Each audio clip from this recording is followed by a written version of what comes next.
This game is good. This game is bad. Here's why I think so, and why my opinion matters. Devs, take heed of my advice, for I am the almighty reviewer. Overfilled with genius-level design, college-level narrations, notorious boss mechanics, world-class sound engineering, and the ability to judge your game. Why? Because I know better than you. I know tropes and cliches like the back of my hand. I can smell default or cheap assets a mile away, and I have an echo chamber following who will validate my sharp points, while marveling at my ability to throw witty commentary around like child's play. Entire genres live and die by my words. And indie devs tremble in fear as my inescapable gaze scans all, looking for a new target upon which to unleash my righteous wrath. And you? Why, you're just a first-time summer child, sweet, lowly, newbie baby dev, lost in the immense forest of mediocrity and things that have been done a million times. Original? Unique? You'll never attain such heights. The best you can hope for is... Guys? Hello? Hey. Wait, don't leave. I have memes, and I like anime with the... Undertale sucks. I'm relatable, I swear. Guys? Good morning, everybody. Welcome back to the channel. I am Amalgam Ash. Before I delve into today's video, I want to take this opportunity to thank all of those who have supported me and give a shout out to my patrons who help me do the things that I really love doing at an acceptable level, almost, of quality and frequency. But you guys are awesome. Welcome to my new patrons as well. Hi, how are you? I'm glad to have you here. As everyone here may know, I am a frequent preacher of various game engines and tools and ideas, and I love to showcase the games made by solo developers, indie developers, including RPG Maker MV3D by Dread Nyanak, aka Cutie Virus, the plugin that turns your RPG Maker game into 3D. As everyone here may or may not know, I never intended and will not be a reviewer, at least not in the commercial mainstream sense. The main reason for this is that I hate journalism, and that reaches far back to a time when I aspired to be a musician, but that's something I'd love to talk about another time. I'd like to talk a bit about reviews and how they correlate to content made with what we call the engine, or in a more precise context, RPG middleware, with and without the addition of any plugins, as well as make some of my views public and place them into context, why I work to push what may be an unpopular or niche mindset where it concerns this subject. Some of you may believe that RPG Maker is, in and of itself, a household name. You would not be too wrong. Most JRPG players who grew up wishing they could make the SNES game of their dreams had access to the wonderful RPG Maker 95, 98, or even 2K. There have been ports to consoles as far back as the SNES. That's right, one of the RPG makers is on the SNES. Even so, there are a surprising amount of people that still can be found roaming the internet for game engines who are unaware of RPG Maker. I've met them.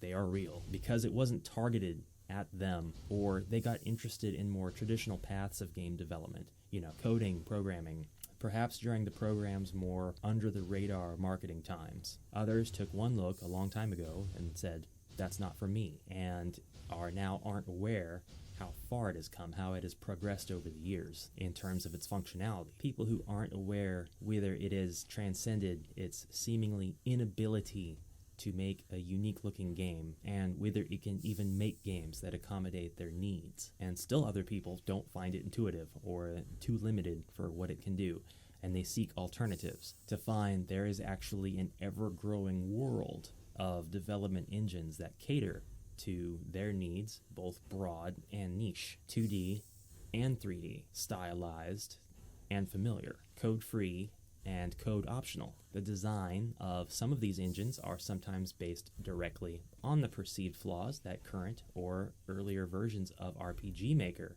have, while others don't care about its existence at all, and the list will only get bigger over time. For those of us who know what RPG Maker is and have spent a bit of time in following its releases, there are several, communities, there are several, and controversies, there are several, it's no surprise that the engine offers plenty of flexibility for the 2D top-down JRPG enthusiast who wants to make a game. For the people that speak the highest praises about it, Any other option is pointless, unoptimized, or hard to learn. People just aren't aware of the existence of the other engines, apparently. But for many aspiring and experienced devs, there are a number of stigmas with this engine, both easy to speak about and also those that are difficult to navigate without triggering some sort of forum flaming match, to which I am immune because I don't do anything on the forums. From the sheer availability of wonderful game-enhancing extensions, known as plugins, and the awkward licensing or at times outrageously high paywalls that some of them have, to the wonderful array of visual assets, to the worry that everything really ends up looking the same because of the accessibility of said assets, to the vague licensing issues of asset creation tools of first-party completely unrelated third parties who are also associated with the publisher, and features demanded yet still not found in the latest releases. Through these stigmas, the communities are what they are. They are completely mixed bags of gamers from all walks of life who just want something through which to funnel their creativity. They want it to be in the form of writing, programming, making art or music, or bringing the whole package together into the role-playing game package. And there's nothing wrong with that, and there never will be. But there is one more stigma. The final stigma is a meta of the community. Naturally, for every project shared using the same tools and assets to which you have access, there is an opinion, a critique, a judgment. This would be fairly normal, but for the bizarre nature of the judgments themselves, now I can get back on topic. The final stigma is the reviewers, and arbitrarily a loss of context in that the opinions that come from those who want to compare the games they judge to games they have loved in the past. Games not made by independent creators. Games not made on commercially available or even publicly available software.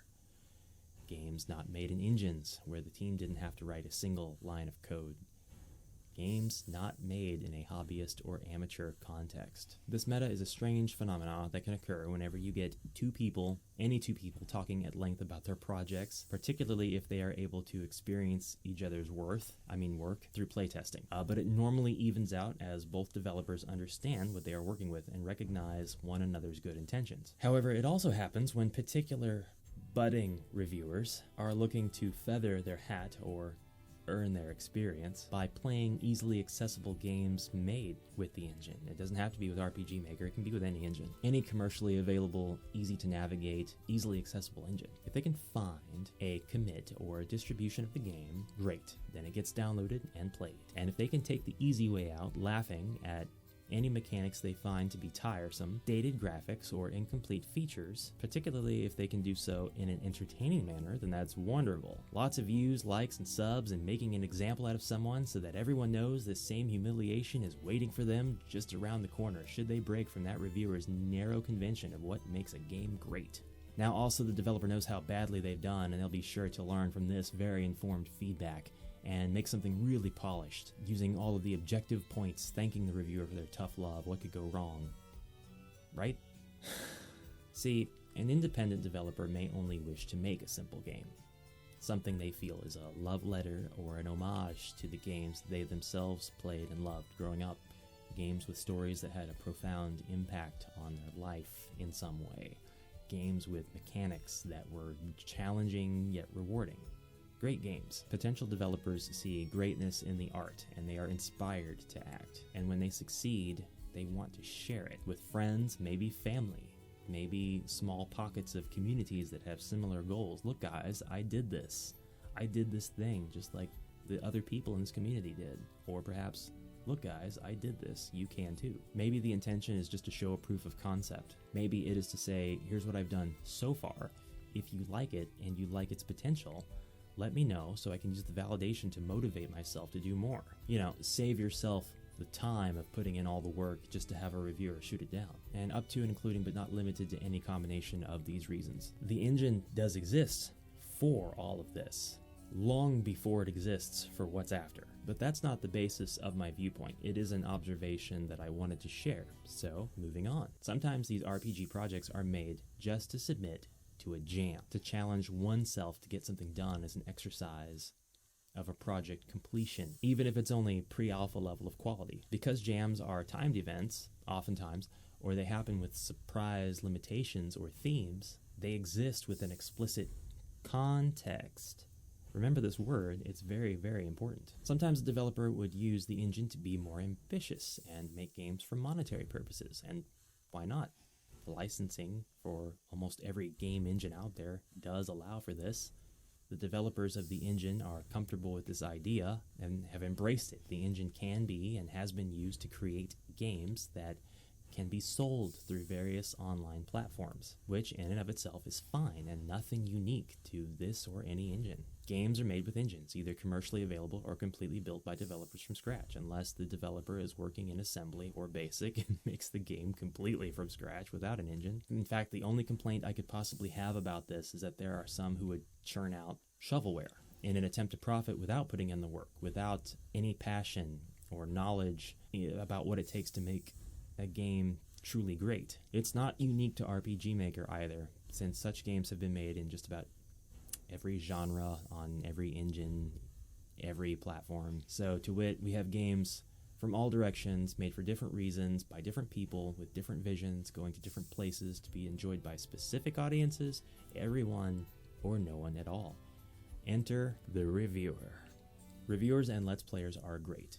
They are necessary, they give games exposure, they use their platforms to showcase and provide feedback that can be used not necessarily by the developer, but sometimes by the developer, since the game is already released by the time it's given a proper review, but by a given audience to understand whether that game will meet their expectations should they choose to invest time or money to play it. And sometimes a game is just more fun to watch, to be played than to actually play, if you like the player's personality or commentary. There's tons of games that Markiplier has played that I've watched, and I'm like, yeah, I don't dig that game, but I love his playthrough of it because he adds so much value to the game just by being angry at it. I used to love game reviews. I read Game Players back in the 90s.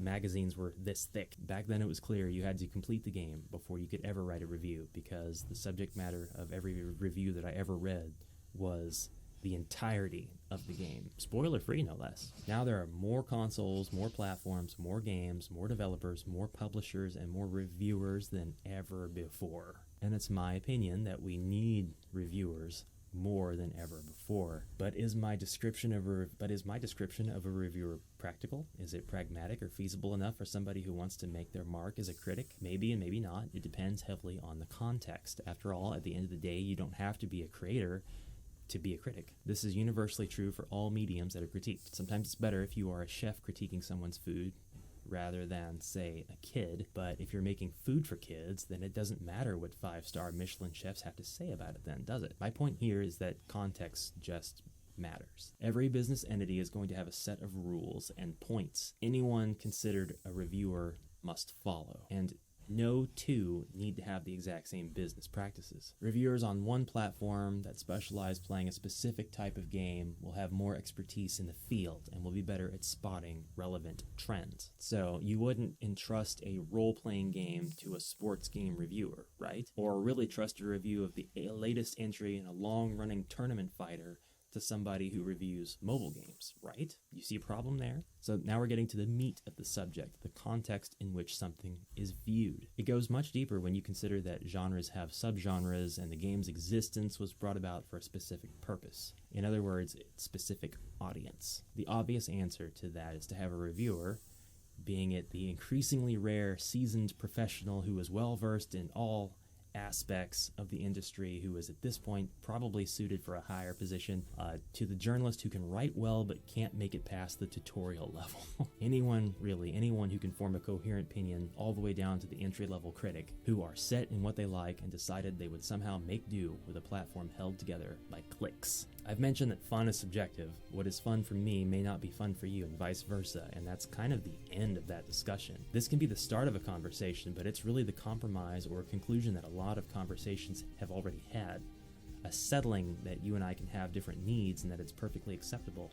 to do so. Cain Reval, to me, is the epitome of a dev who wanted to share his passion with a community and beyond. Somebody who was excited and motivated by the prospect of turning their already passion project into a closer, more fantastic version of what they envisioned while they were dreaming it up. And for just about anybody who wants to make a game without learning how to code, RPG Maker is an obvious, if not always the best choice. That's what the product is, after all. It's what it's always conceived to be, developed as, and marketed as. It's a tool that can help developers make an RPG game without having to code. Yes, you can code if you want, but the engine is for people who don't want to have to code. Code optional. It's a templated tool that can make a JRPG in a matter of minutes. You can use it in an unconventional way, of course, in the same way that you can use a ratcheting socket driver in place of a hammer and make something bizarre just for the sake of doing it. Or you can supplement it with code and plugins and make it truly amazing for those who are used to the restrictions that it has, and extend its non-code features further than anybody ever thought possible, such is the case with MV3D. Cain did not use the engine to churn out a game that could be considered complete in a matter of minutes. He had a passion project,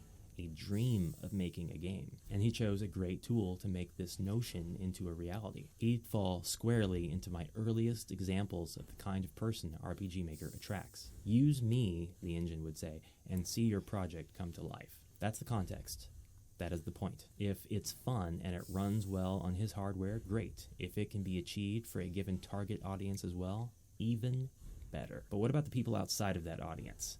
The ones that didn't know about the limitations that he had to face working with the engine? What about people who have specs less than ideal for running the game smoothly? In other words, what about the reviewer? Well, what about them? Should they even care before they begin dissecting a subject and assigning it values and scores and commentary? So now it's time to address interpretation.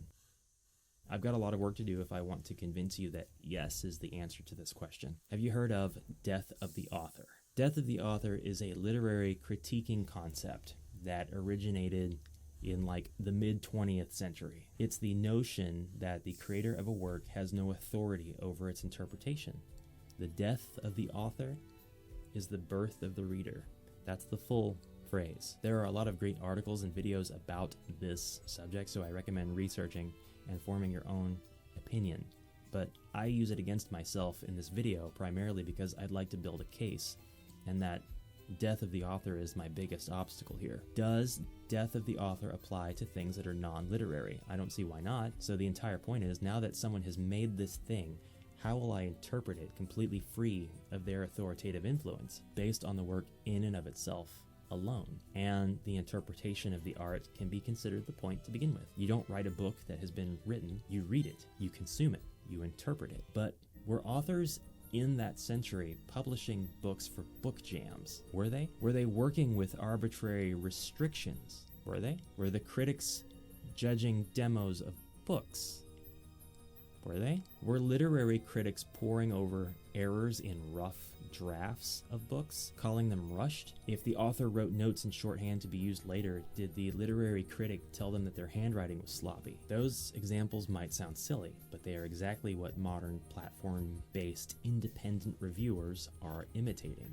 A reviewer now is able to work in their free time, for free, simply to try to gain popularity and credibility on a platform, and hopefully a solid following, in order to turn their hobby or their passion into something that can also provide them with livelihood or money. And so, with a need to have exposure for games and perfect opportunities for reviewers who want to fill that gap and provide that exposure, there are many reviewers jumping into that chasm. But can the reviewer critique past their level of competence? I will use my game jam demo Planet Spectrum, and I will implicate myself. The game was made for my own game jam, the Smile Game Builder New Year 2021 Game Jam, and built within the Smile Game Builder software. I made it a goal to use entirely non-default assets and was able to accomplish this in every aspect with the exception of the music, sound effects, particle animations, and user interface graphics for the whole game. There were 5 playable and mechanically complete areas out of the 10 that I imagined to be possible, and all of the characters were imported from third-party assets after being edited to have custom textures. The game followed the theme of the jam, which was to only use Smile Game Builder to develop the games submitted, and was complete with an end of demo message. It was finished by all accounts. Now, as of this video, I've only had limited critique from testers and one group who did provide feedback. Some of the puzzles were just too difficult to bother completing. I also had to address one typo, and the opening scene was very long. All valid. I adjusted some of the mechanics, corrected my typo, and attempted to trim the opening, whatever. As luck would have it, I was able to meet the requirements of another jam with my new demo, and I submitted the game there as well, hoping to get more feedback. That jam was the University of Southern Illinois Narrative Game Jam, and the entries were judged and played on the host's live stream. During the live stream, the players struggled with the puzzle, but they had high praise for the story and theme, and what world building that I could fit into the demo. I obviously liked these comments immensely because they were filled with praise, indicating that I had done a good job telling my story. But I respected these opinions because the ones judging were professors and master's degree holders in literature. I don't expect every viewer to hold these kinds of credentials and still be valid, but that's an awful high ceiling for critiquing according to level of competence. While particular comments of this nature would still be valid if they were coming from, say, 3D designers, 3D modelers, or sound engineers, I'd only respect those opinions as informed if they were critiquing the 3D models or the sound aspects of the game respectively. I want to point out at this juncture that just because a particular viewpoint may be backed by a general education, even a high-level one, it isn't necessarily informed at all times. That's what being armed with knowledge is for.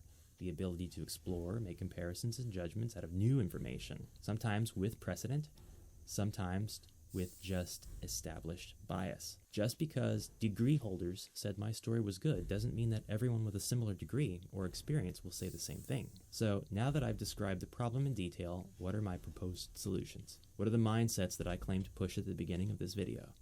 I have suggestions for the developer as well as the reviewer. For the developer, writer, or composer, every critique, no matter where it comes from, is only as valid as that critic's level of competency.